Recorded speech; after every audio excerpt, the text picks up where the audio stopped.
সাধু সাধু হয়ে ওঠাটা খুবই কঠিন। আমরা যে পরিমাণ অবস্ট্রাকলের মধ্যে শুট করেছি, ওই জায়গা থেকে ক্যারেক্টারকে ধরে রেখে কাজ করাটা খুবই কঠিন ছিল, but ultimately we are success.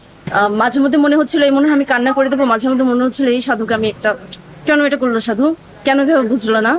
তো হ্যাঁ, গল্প এরকমই আমার মনে হয়েছে, এবং এটা একবার দেখলে হবে না, আরো একবার আমার নিজেরও দেখতে হবে। পাগলি হয়ে ওঠা, সাধু সাধু হয়ে ওঠাটা খুবই কঠিন। আমরা যে পরিমাণ অবস্ট্রাকলের মধ্যে শুট করেছি, ওই জায়গা থেকে ক্যারেক্টারকে ধরে রেখে কাজ করাটা খুবই কঠিন ছিল, but ultimately we are success. Load shedding কিংবা ঘরের বাইরের তীব্র গরমে ওয়ালটন রিচার্জেবল ফ্যান থাকলে থাকবে শুধু বাতাস আর বাতাস। আজকে প্রথম আমরা আসলে রোজের টোটাল ফিল্ম একসাথে হলাম। তো এই পর্যন্ত আমার আসলে 5 বার দেখা হয়ে গেল রোজ, কিন্তু আমি সাধারণ দর্শকের জায়গা থেকে আসলে আমি 5 বার দেখলাম। আমি যখন রোজের সাথে সম্পৃক্ত হই তখন কিন্তু আমরা কিন্তু কেউই, আমার মনে হয় আমার মতো ছোট বউ হোক বড় বউ, আমরা কিন্তু কেউ পুরো গল্পটা জানতাম না জেনেই যে পারফর্মের কাছ থেকে তার অভিনয়টুকু বের করে আনা যায়, সম্পূর্ণ কৃতিত্ব আমাদের সুমন।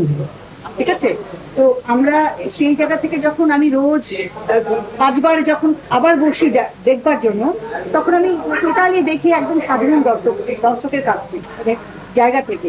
তো আমার কাছে খুব মনে হয় না যে এইটা দেখবার জন্য একটা অনুভূতির জায়গা তো লাগবে, আমি রোজই একটা অনুভূতির জায়গা আবিষ্কার করি। ঠিক আছে, এটা হচ্ছে আমার পাওয়া।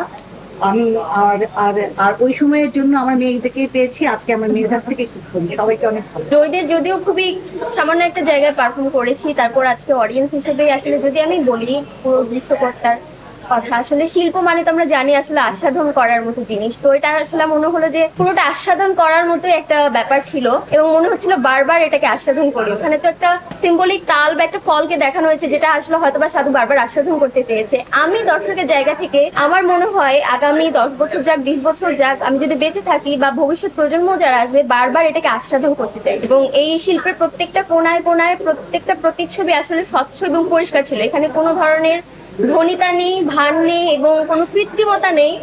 আপনারা যা দেখেছেন, যা দেখানো হয়েছে, যা তৈরি করা হয়েছে এবং যা তৈরি হয়েছে, পুরোটা আসলে একটা শিল্প। তো কে কি বুঝলাম, কতটুকু কি হলো, এটা আসলে এটার ঊর্ধ্বে গিয়ে আমার মনে হয় বারবার কতটুকু আপনি এটাকে নিন্দে আস্বাদন করতে পারছেন, এটাই মজা, এটাই এর থেকে বেশি।